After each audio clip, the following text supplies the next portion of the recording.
So what we're going to do, executive decision, is go straight to the quick fire presentations. And our first one of those, there will be three, is from Bronwyn Kunhardt. Bronwyn, you're very welcome to the stage. When I first met you, you were a director of citizenship at Microsoft, but then you cast out into the wider world. And some of you will have heard of the enterprise that she and James Lawn set up called Polecat.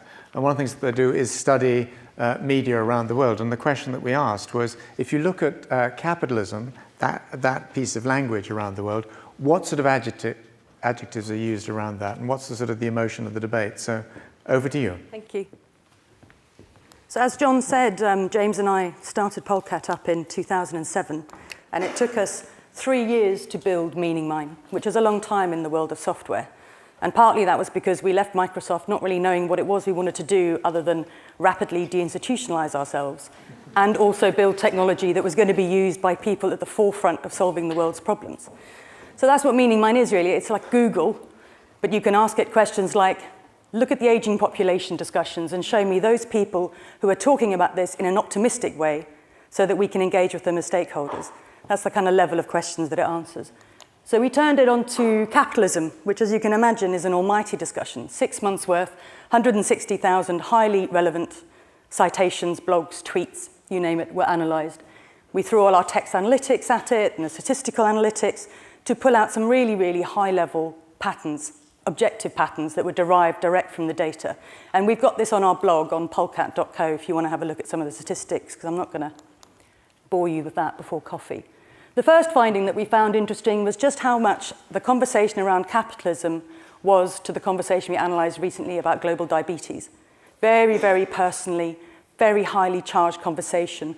You can see by the sentiment balance as compared to global banking, which is quite kind of factual and slightly boring.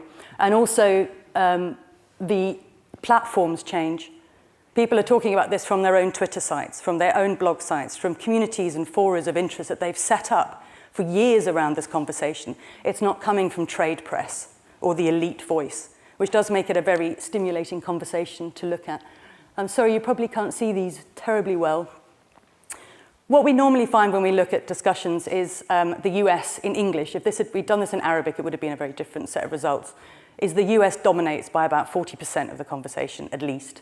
So what we do is we took out the US and we had a look at the world without the US. Now, with the US, you've got things like unsustainable capitalism, crony capitalism, free market capitalism being some of the kind of leading, naked capitalism leading the conversation. As soon as you take the US and all citations related to it out of the discussion, up pops anti-capitalism and responsible capitalism, pulling the way.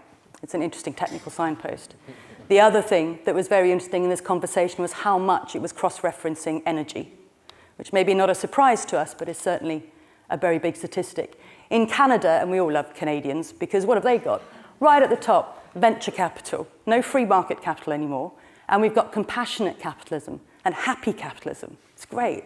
So, we want to see what they're up to, what they're talking about. And again, we have the energy postings as well, driving the discussion. So we jumped into energy next and just said, okay, what's going on here? And we've got, not surprising, Middle East and North Africa up the top there, and responsibility and nuclear coal, South America, Russia. And we looked into the adjectives that were being used in this kind of nexus of discussion around capitalism and energy-related taxonomies. Free market capitalism exists, but clean capitalism has shown up for the first time. And that's not just related to renewables, that's related to governance. You've got conflict and crime, taxation, jobs, subsidies, bribery, corruption, transparency are massively driving why energy is so important around capitalism and the future of capitalism. So this was a rapid gallop through an awful lot of data. It is not, the de facto assessment of people's opinions to capitalism or the challenges of it as a system, but it's a broad poll. It gives you a pulse.